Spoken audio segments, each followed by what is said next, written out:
ထိုင်းနိုင်ငံမှာကိုဗစ်တွေပြန်ဖြစ်နေကြတယ်ဆိုတာဟုတ်လား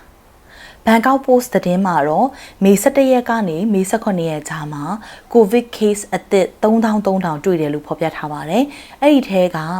6000ကတော့ဘန်ကောက်မှာဖြစ်တာလို့ပြောထားပါတယ်ဒီ case တွေမှာစေယုံတက်ရတဲ့နှုန်းကတော့ရှိပေမဲ့တေနှုန်းကမြင့်တာမျိုးတော့မရှိပါဘူးဒါဆိုရင်လွန်ခဲ့တဲ့2နှစ်3နှစ်ကကာကွယ်ဆေးထိုးထားတဲ့သူတွေရောအခုကာကွယ်ဆေးထပ်ထိုးရအောင်ပါလားထပ်ထိုးရမှာပဲဖြစ်ပါတယ်ရှင်ဘာလို့လဲဆိုတော့အခုတွေ့တဲ့ကိုဗစ်ပိုးကအရင်တော့ပိုးနဲ့မတူတော့တဲ့မျိုးကွဲအသစ်လည်းဖြစ်တယ်နောက်ပြီးတော့ကာကွယ်ဆေးကထိုးထားပြီဆိုရင်6လကနေ12လအတွင်းမှာပဲလူရဲ့ကိုယ်ခံအားစနစ်ကိုမြင့်တင်ပြီးကာကွယ်ပေးနိုင်တာဖြစ်တဲ့အတွက်ကြောင့်မို့အဓိကအားဖြင့်တော့ပေါ့နော်အသက်65နှစ်အထက်ရှိတဲ့လူကြီးတွေပြီးတော့နှလုံးရောဂါစီးကျိုရောဂါစတဲ့ကျန်းမာရေးယောဂအခြေအနေအခန့်ရှိတဲ့လူတွေ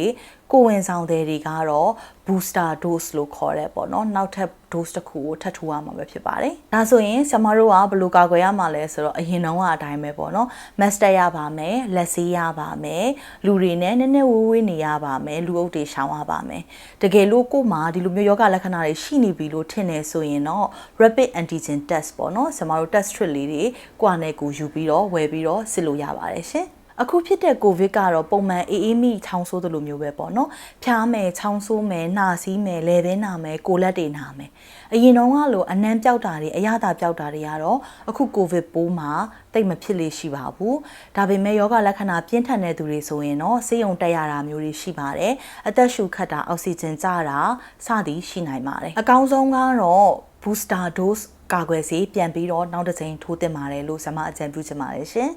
အားလုံးကိုကျေးဇူးတင်ပါတယ်ကျွန်မဒေါက်တာ Grace ပါ